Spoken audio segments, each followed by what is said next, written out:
And today we're diving deep into the world of glitter, grit, and transformative power of performance. In the heart of the Bayou City, the drag scene is evolving faster than ever, and our guest today is right at the center of that evolution. She has spent the last 4 years carving out a space that is entirely her own. As a cisgender woman in the drag world, she is part of a powerful, rising movement of performers who are redefining what it means to be a queen.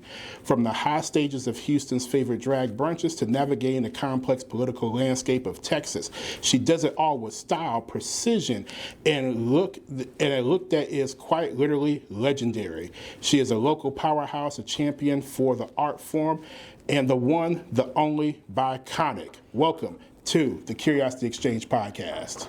Hello. Give yourself a round of applause. No.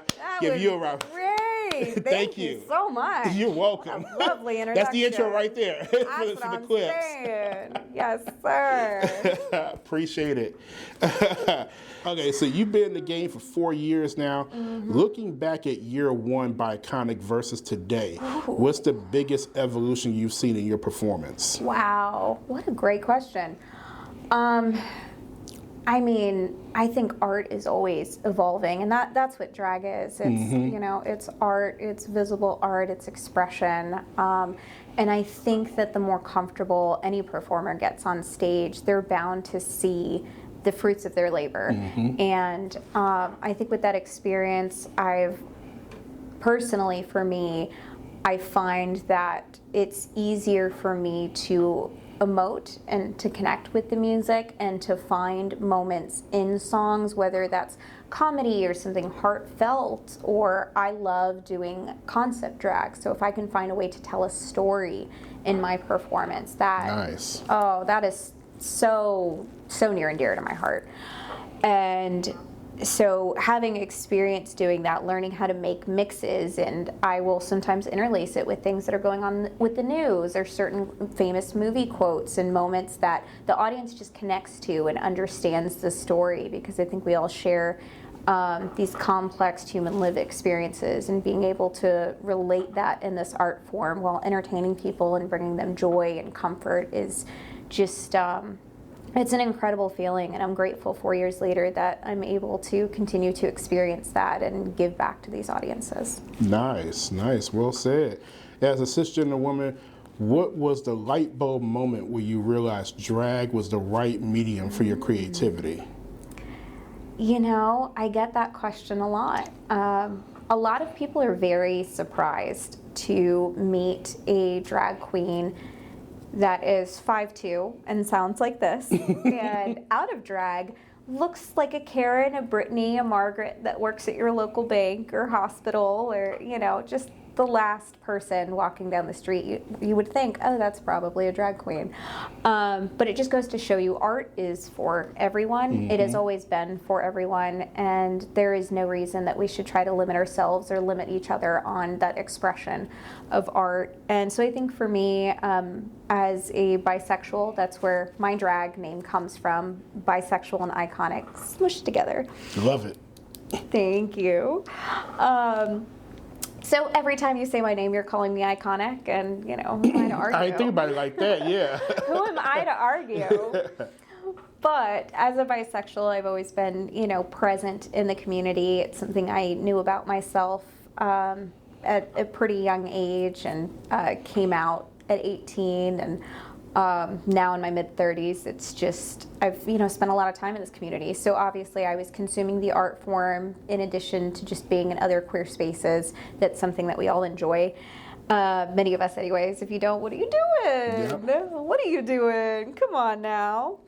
But as somebody who enjoyed it, I think I finally got to a point where I was like, you know what? I wonder what it feels like on the other side of this stage instead of in this chair. I want to know what it feels like over there to express queer joy in this way. And I've always been a very hyper-feminine person, and when I started as a drag queen, but I also explored drag king because there's a long, rich AFAB history there that I had so much love and respect for. And at the end of the day, choosing to be a man in 2025 is a choice. I'm just kidding. But on stage anyways, it wasn't something that resonated with me as deeply as turning the idea of what a feminine woman is supposed to be on its head, because nobody walking down the street or in your local Mac store looks like this. No. Come on now. Nobody looks like this. You will not confuse this mug with anyone else. Nice. Yes. All right, so Yes. we're seeing a massive surge in AFAB, which for those that don't know is assigned female at birth queens. Why do you think this specific lane of drag is exploding right now, and what misconceptions are you still tired of hearing? Wow, that's a good question. Yes, there has been a rising growth in queens like myself, girls that, grew up Cindy Lou Who skipping rope, and now we look like this. Yeah. And I think the reason for that is all of us in some capacity has had a societal expectation of what we're supposed to look like, what we're supposed to act like, who we're expected to be, whether that's based on your culture, your family, your beliefs, patriarchy, fill in the blank. We've all felt that pressure.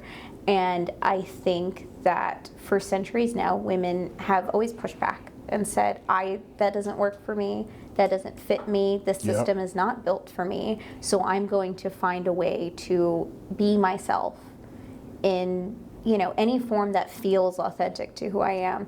And so I think for queer women especially, as drag continues to become more and more popularized, especially televised on shows like RuPaul's Drag Race, more people become aware of it. It's just a natural progression that the artsy ones of us especially would gravitate towards, well, what would happen if I stepped in a gown, but I wasn't doing it because somebody told me to dress up, or this is how a woman should look. But now I'm doing it because I'm reclaiming what it means to be a queer woman in America now, or all over the world. We've actually had multiple AFAB winners of Drag Race now. Not on US Drag Race yet. It'll happen, darling, it'll happen. But we've had multiple contestants, I should say. Pandora was one of our previous winners. I want to say Germany or Belgium. Yeah. Edit whichever the right answer is. Gotcha. I'll Google it. And we've also had from the UK, Victoria Scone. She's well loved in the drag community. And Sigourney Beaver was a performer on Dragula. She's also another AFAB queen. So we are getting our flowers. We are getting noticed. And there is a way for us to express drag that is still a transformation. Yeah. To answer the second part of your question, the thing I think all AFAB queens are tired of hearing is, well, you're a woman, why would you be a queen? Like, where's the drag? What's the transformation? What are you giving us? This is not something you're going to see when you go to CVS tomorrow. This is a transformation. I mean, and not everybody paints like this. We all have different mugs, and we all have different outfits and, different get-ups. This is just what resonates for me. But at the end of the day, that performance isn't confined to those roles. It's just, this is the version of expression that resonates with us, and it's resonating with our audiences. So don't be so quick to write us off. It is a transformation, it is a performance, it is an art, and it is a beautiful thing to consume regardless of the body behind the drag. No, good point. And actually, speaking of that, good segue here, can you walk us through your transformation getting ready ritual? How long does it take to go from civilian to Biconic, or is there a specific step where the persona finally clicks into place? So I feel very much myself, darling. Let me tell you. Oh, the persona. You want the persona. Oh, the persona, darling. So she shows up once the eye's done. That's the minute where I say, okay, there she is. I've found her.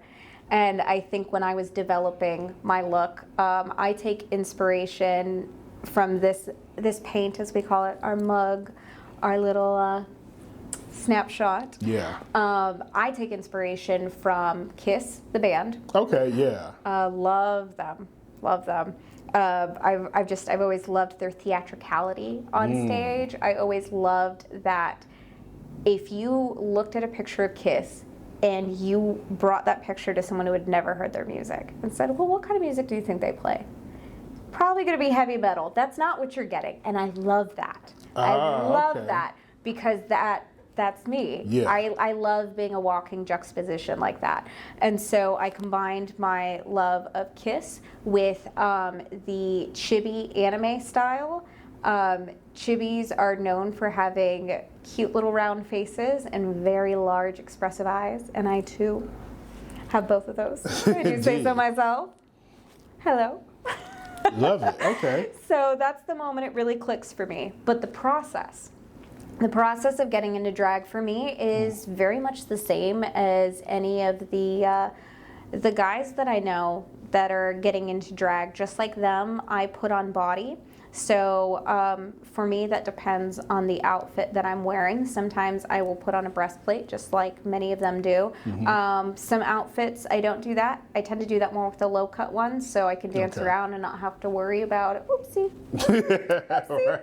Don't need no wardrobe malfunction. But yes, but I cinch my waist just like they do. I wear foam hip pads just like they do. Okay. Multiple layers of pantyhose, and we grease our hair back, slick it back, put on wig caps, and every kind of which way fastener or glue to get these wigs to stick to our heads no matter what we are doing. So it's the outfit, it's all the undergarments to give the body and the illusion, and the wigs and the lashes and the glue and on a good day, if I'm being efficient, I can do all of that in 30 to 45 minutes. Oh wow, that's not bad. I thought it would be. It becomes muscle memory. Okay. And especially if I have everything laid out before, sometimes that's the night the key before. preparation. Yeah. Yes, the preparation. Lay everything out. I know where everything is. Grab, go. So I have also stepped into an Uber with nothing on my face and stepped out with this mug. That's so dope. what you're doing enough? Once you talk about a jump scare for that driver, they're like sleep paralysis demon. Hello. But that makes sense, because I know, like, if I'm taking an Uber or Lyft or whatever, like I'm answering emails or like going over my intro, or something, Yes, It's we're so you used might to as well- working in those car rides, so you might as Makes well. sense, yeah. Sometimes I'm listening to my music on those rides. I'll have my headphones in, and the mixes that I've made for my shows, I'll like to review those. Makes sense. But yeah, I would say that usually I do like to take my time getting ready, and so if I'm taking my time, it's about an hour to make all of that happen, to make the magic happen, darling. Nice. Okay. So you do a wide range of shows, but you can only do one gig for the rest of your life. Brunches, clubs, sets, pageants. Which one are you picking? Okay. Well, first of all, mad respect to the pageant girls. I have never stepped in that lane. I will continue to pick my job off the floors. I admire what they do. Yeah. And that's a good segue into talking about the different types of drag. Okay. But we'll circle back to that. Okay. So if I could only pick one gig, I will say that the private gigs pay the best. Getting those individual clients, and what's really nice about a private gig is I can customize everything that I'm doing, from my look to my performance to the persona, the way I interact with the guest. Everything is customized to that one person. Gotcha. Okay. And so that's such a collaborative experience that I really get to enjoy. I mean, it's like getting a custom painting or a custom gown. Like, this is a custom entertainment experience just for you. So I love my clients that, book me for birthday parties, for their, corporate parties, holidays, get-togethers. Halloween is a big moneymaker for us because spooky. But I do love that, and I will say that if it's not the individual clients, then I love a brunch gig. I host a brunch gig. Yep. I am the newest show producer in Houston. There are many seasoned gals that bring you the lovely nightlife, and I am here to bring you a free $0 drag brunch the first Saturday of every month. That's right. At Hungry Like the Wolf, which is this really cool 80s themed restaurant in the Heights. So that starts at 12:30. We have a little pre-show. Order, your food, your drinks. They have really good food. I love the strawberry mimosas. So we are now on our, like I said, it's once a month, and I want to say we're about to start our 4th show, and it has been growing so rapidly. I'm so grateful. We have regulars now, we have return guests, we have new guests. Every time I step out onto that stage, I am just in awe at the way the community is showing up for us. But Absolutely. The only way it's possible to keep this $0, and in this economy, we love free entertainment, is if people actually show up and do what they're already going to do anyways. You need 3 meals a day, baby. Make one of those meals at Hungry Like the Wolf. Yep. Enjoy the 80s vibes. Stay for the free entertainment. Cheer on your entertainers. And hopefully we can keep this show going because it has been a blast. Yeah, that's pretty dope. I enjoyed when I went in October, and I hate that I missed last month and this month, but I'll be there next month in January. Amazing. Bringing a friend with me. Actually, a friend from the video you commented on. Oh, the mom with the good. autism. Yeah, with the child, the mother of the child that's dealing with autism. Yeah, she's going to be joining me. Oh, that's fabulous. Y'all two get to meet up in person. Yeah, she's excited about it. Well, if you're watching this, you need to come out and join us because chances are you'll see a familiar face. Barry will probably be there. I will definitely be there. You're welcome to come up and say hi. I don't bite. That's extra. I love it. Come on now. But it's always a good show. The first half of the show, we usually do 1980s themed music. And the second half of the show, we like to mix that in with the theme. So if you've never been to a drag brunch, you get a little bit of everything. We have drag queens and drag kings. So you really do get to experience the best that Houston has to offer. That's true. Well said. And speaking of Houston, since this city has such a specific drag flavor, how would you describe the Houston style compared to places like New York or LA? Wow, okay, that's a great question. So I have performed in Houston. I have also performed in Dublin, Ireland, and I have performed in Los Angeles. I have not hit New York yet, but if you're in New York and you're watching this, I will say that every city does have its own flavor.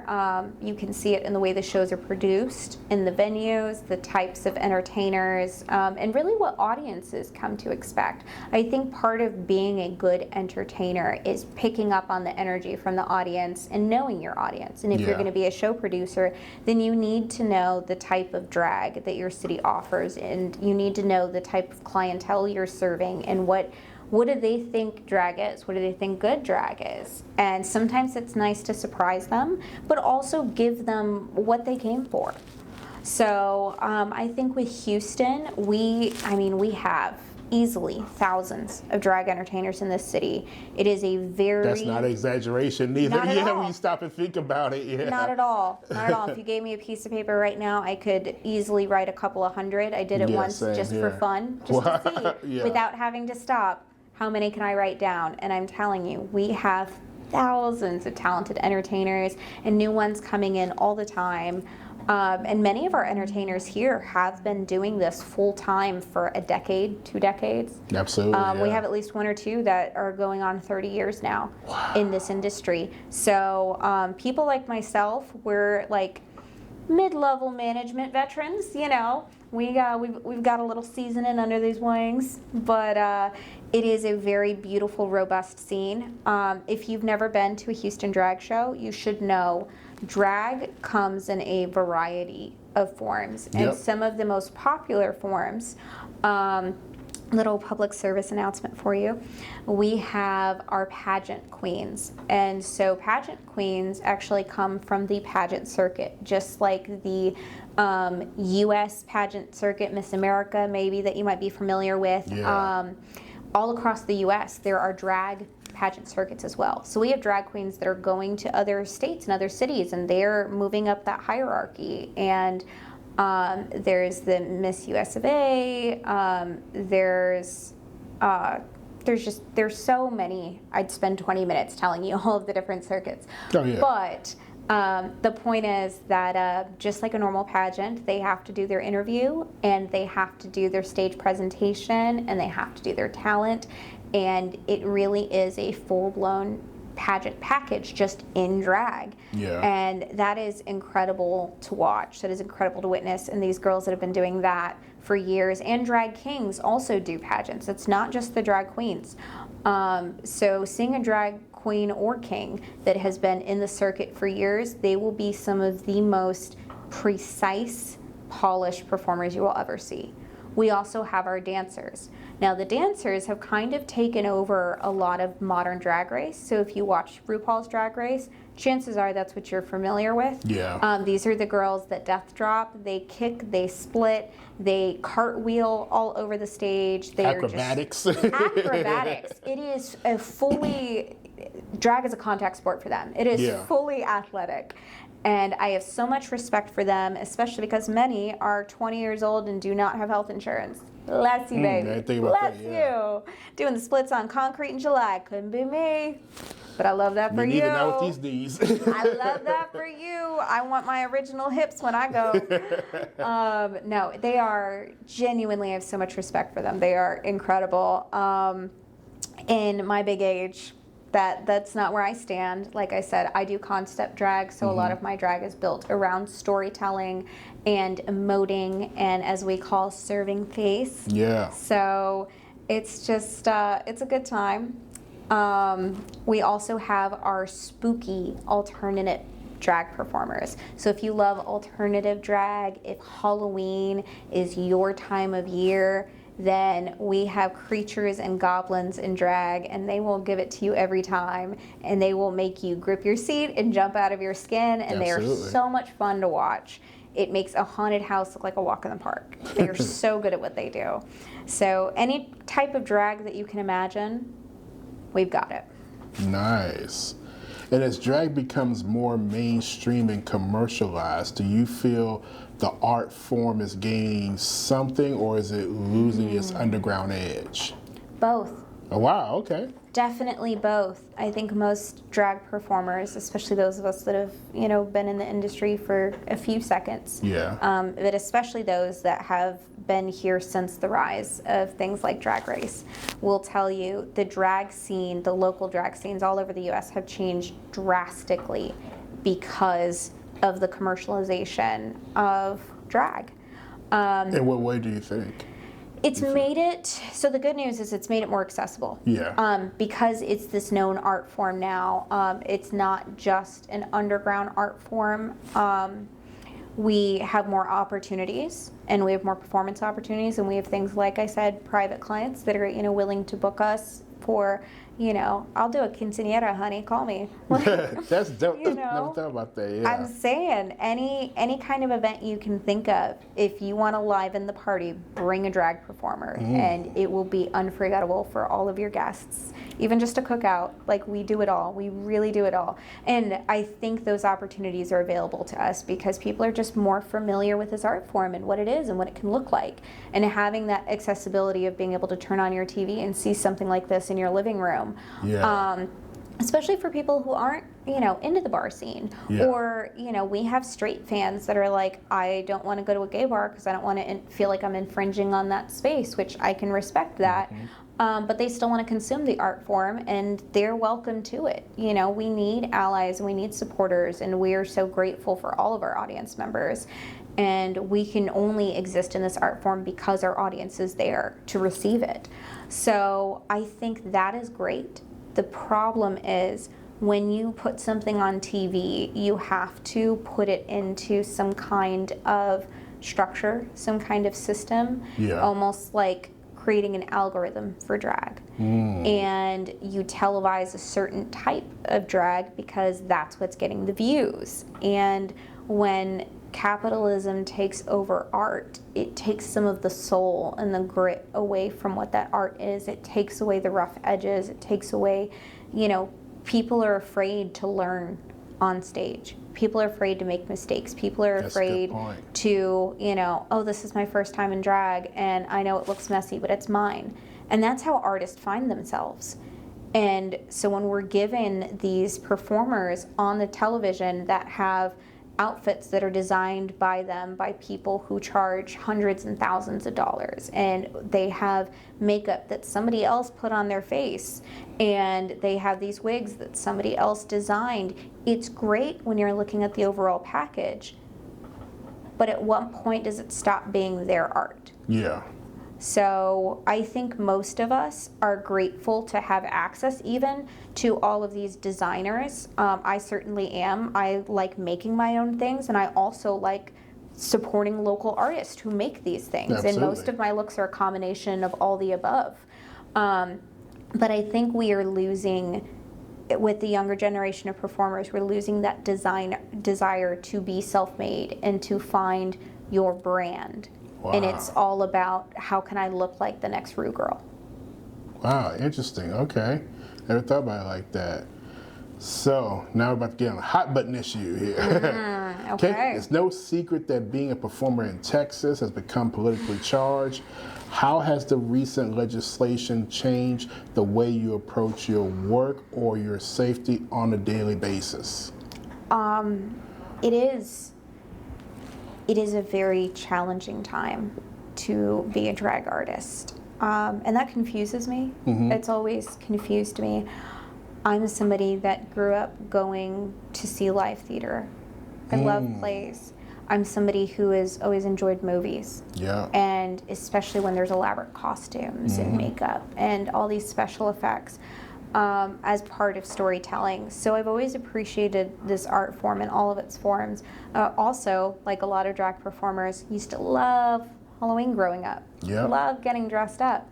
And I have friends that are drag performers that love conventions. And for some of them, that was kind of their taste before they got into this art form. I've heard. So to see so much of what we do represented in those different spaces, because there's so much overlap in this art form with any of those other things that exist. Yeah. This is queer art. But outside of that, if I go to a cosplay convention, they're putting on a wig, dressing as a character, and sometimes they're performing on stage. Sometimes that's part of it. And they're getting judged, just like we do in our drag competitions. And then we have people that are Halloween. Sometimes people are, their husband threw on a wig because they thought it was funny. Yeah. And there was nothing threatening about that. So to see our art regulated in this way confuses me, and it saddens me, because it does make it harder for audiences to see us for who we are, which is human. We're just human, we're just entertainers, we're just here to bring you a good time. It also puts a bullseye on our community, because like I said, while there's a lot of overlap with those other art forms, this is queer art. Yeah. And so the queer part is what you're really scared of. And it's not, there's nothing, boo, look at my face. Other than that, there's nothing really scary about this. You'd be surprised how many of the people bagging your groceries or working at your bank or working at your hospitals are doing this when they get off shift. Yeah. We are just your next door neighbors, and our art isn't going to hurt you. Who we are isn't going to hurt you. We have no desire to regulate any person, what they are and aren't what they are and are not allowed to do. Yeah. And so for us to be regulated in this way, it's very challenging, and it encourages hate and discrimination, and that makes just existing in public very, very dangerous for us. In Texas specifically, SB 12 was recently passed. It's colloquially known as the drag ban. Mm-hmm. It is not actually a ban on drag. What it is telling businesses that if there is a drag performance happening, or if somebody chooses to perform in public spaces in drag and there are minors present, then they will fine these businesses. And crazy. It's confusing, because, we're seeing this happen right as the holiday season's coming on. And how many families am I going to see in the seats at Hobby watching the Nutcracker? Good point, yeah. And their costumes are more elaborate than mine. Mm-hmm. And I'm just doing top 40 songs. Like, you know what I mean? Where are we drawing these lines? It is very confusing. Are we asking to access children? Because, I mean, that's what this bill is about, right? They're saying they're protecting children. Are we asking or going out of our way to? No. But for those parents that are like, I don't have a problem with my child going to, dress up for Halloween. I don't have a problem with taking them to the live theater. I don't have a problem with them watching Mrs. Doubtfire. You know what? What's the difference? Shouldn't we leave that up to the parents? Why are we putting this in legislation? And when we do, what is the effect? And the effect is fear mongering. It makes people scared of drag artists. It makes them scared to book us. It makes us scared to consume the art. It makes people think that there's something dirty, rotten, or perverse about what we're doing. And just like every other art form, I promise you, these drag performers are tailoring it to their audience. If there is a child in an audience that I am performing at, which there has been in the past, before this law, let's be clear, before the law, I would tailor whatever I was doing. First of all, if I knew it was a family-friendly business, I would make sure that what I was giving in my outfit, in my song choice, in the lyrics, in my performance, that it was going to be family-friendly. Of course, yeah. Because I don't want to be somebody's problem. I have no desire to, corrupt young minds, as they say. Like, I'm not going to be responsible for that. But on top of that, I've had shows where I was performing at a restaurant in LA, actually, a few years ago, and it was Pride. And right after my first number, a family came in with 2 children, and one of them was, he must not have been more than 7 years old, and then the little girl was a toddler. And the next song I had on my playlist had cuss words in it. Wasn't anything bad about that. Yeah. The rest of the audience was all adults. But I personally did not want to have performed cuss words in front of children. Yeah, it's just, that's not what I want to do. Yeah. So I changed the song to VeggieTales, Where is My Hairbrush? And I spent that entire song looking under people's hats and plates and under tables. Talk about a last-minute Hail Mary decision. Switch. Holy cow. That's because dope. I knew that song. Yeah. I knew that I didn't have to re-listen to it. I knew that it was hidden somewhere in the back of my mind and I could pull it out. And the parents loved it and the kids loved it. And I promise you those children were not traumatized. They just saw live art. That's all it was. So if you don't want to bring your kids to our shows, don't. Yeah. And I'm now speaking to people outside of Texas because legally right now you can't. But if you do not want to bring your children to our shows, do not. If you want to bring them, there are drag entertainers that will have tailored performances that are age appropriate. And there will be shows at 21 and up bars after midnight that are not age appropriate. That exists, just like there's R-rated movies. Oh, yeah. Any other art form, there are things that are meant for certain audiences. Absolutely. I mean, like one of my favorite queens here in Houston, Adriana LaRue. Her outfits at the 21 and up bars are totally different than her outfits on the Sunday afternoon brunch at 12 p.m. You know what I mean? Like, it's totally different. Yes.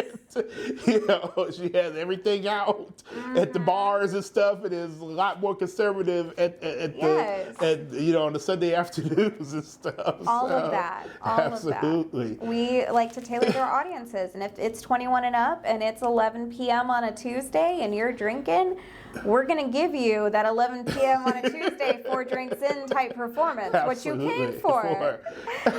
We will not do that to your families, but honey, if you want an adult show, those do exist. Absolutely. I promise you. And I want to go back to something because, like you mentioned, and I was thinking it as you were saying it because it's one of my favorite childhood movies. Yes. Mrs. Doubtfire. Mrs. Doubtfire is arguably one of the late great Robin Williams' greatest work, one of his most beloved movies.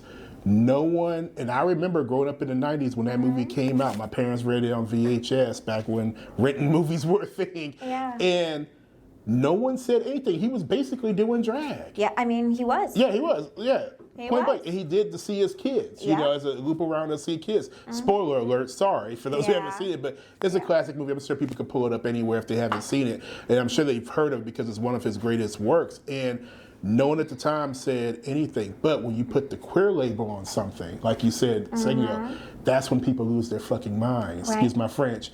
And it shouldn't have to be that way. Right. You know what I mean?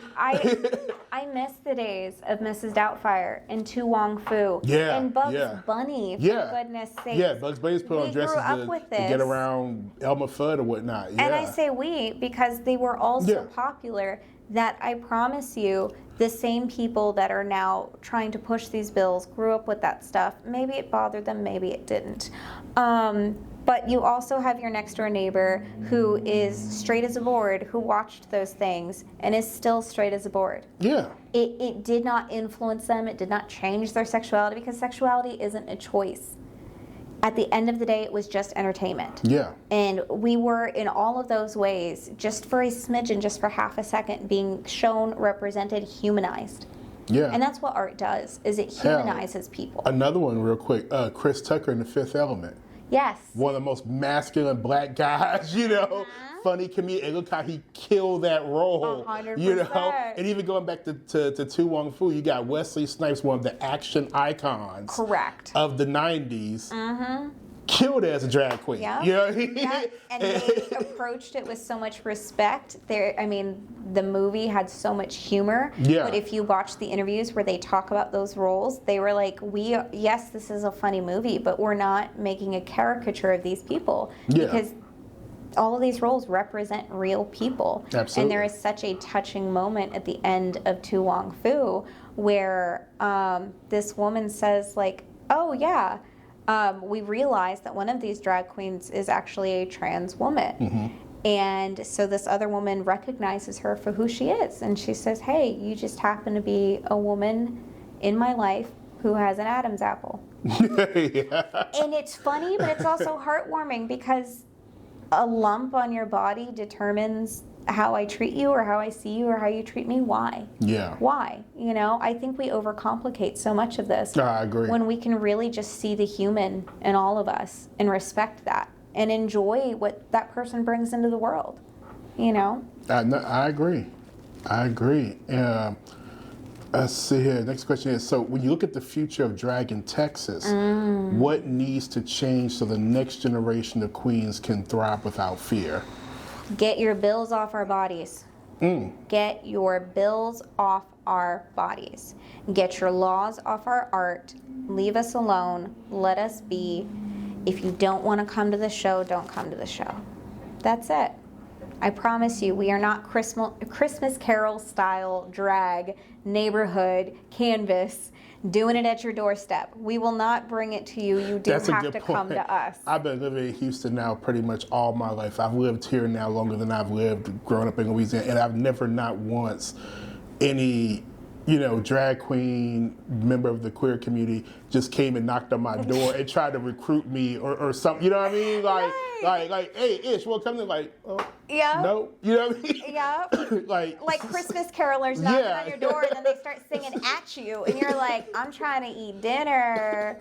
I was in the middle of watching TikTok. What's going on, girl? No, I love that. I love that. But my point is, drag performers aren't doing that. We have our spaces that we perform at, and yes, sometimes, especially during Pride, a lot of public spaces want us out there to perform. And I promise you, they are paying us, so they are advertising, and so are we. If you're worried about accidentally seeing drag and it's too ooky spooky for you, maybe just check the flyers for the business before you go.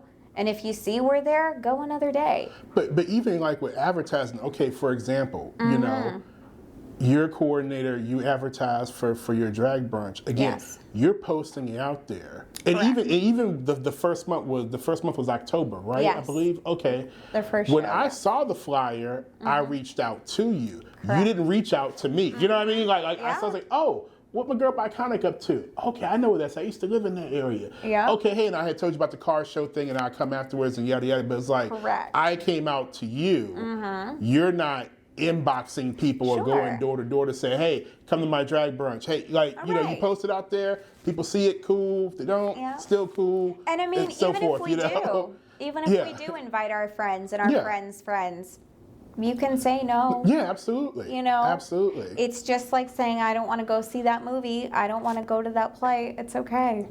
It's okay. So we just ask that these politicians leave us alone. Let people make their own decisions whether or not they want to see us. We are not a threat. We are artists. We are just trying to share queer joy and love and community and acceptance. And the more of that we have in our communities, the safer it is for everyone. I agree. Yes, indeed. Couldn't agree more on that. So, and even though you touched on this earlier, we're going to try to end it with this one here. So tell us about your upcoming drag brunch. Why is the brunch such a staple for the community? And what can fans expect from your show?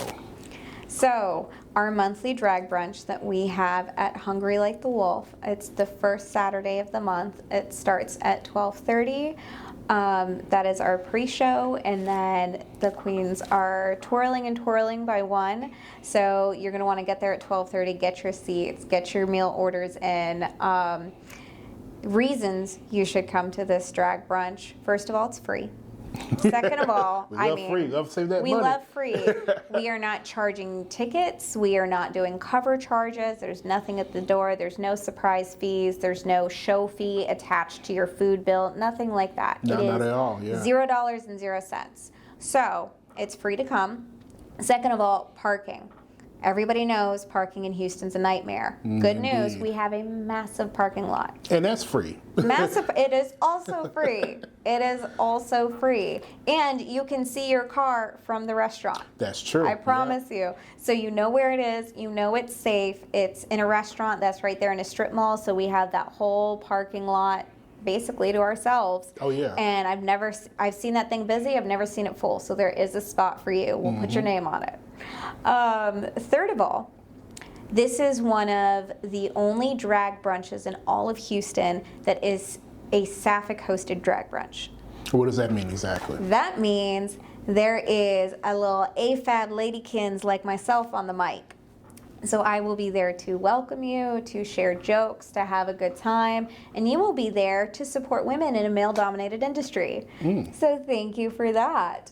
Also, one fun thing about our brunch, like I said, it's at an 80s themed restaurant, so you really get an ambiance there that you're not going to get at any other drag brunch in Houston. That's true. But on top of that, like I said, the first half of the show, we make sure that we have our 1980s in there and mix it with some modern music, so there's something fun and interesting for everyone.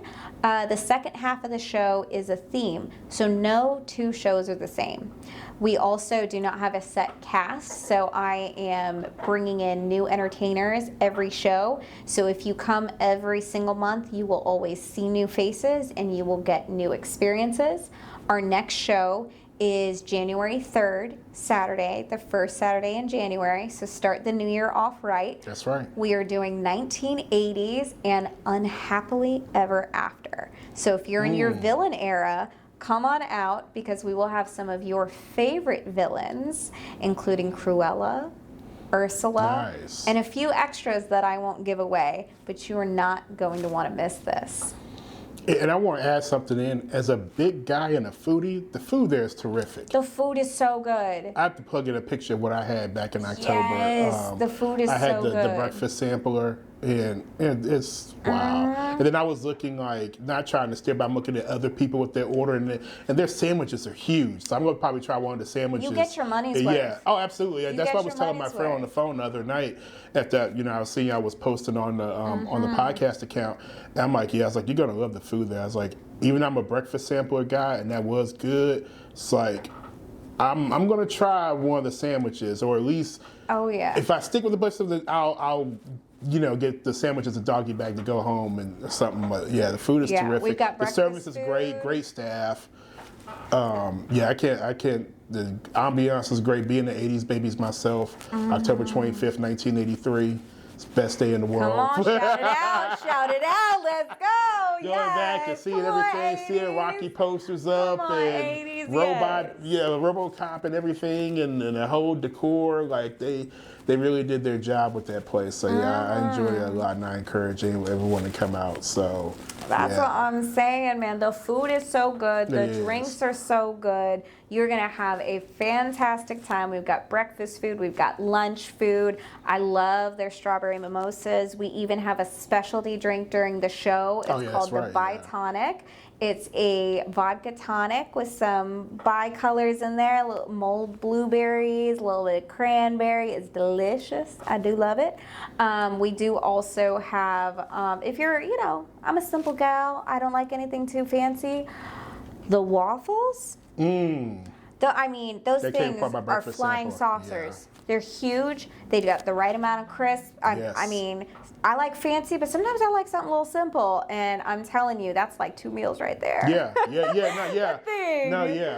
not playing. Ooh, yeah. They are not playing. So you will get your money's worth on that meal. And that's how we make this happen. That's how we keep this $0.00. Is you come in, you have a meal, you have a little drink, you enjoy the show, and you come back next time. Agree. And thank you again for joining me. I've had a blast. How can people find you on the socials? So they can find me on Instagram at the Biconic, the Biconic. That is iconic with a B in front of it. Nice and simple, easy to remember.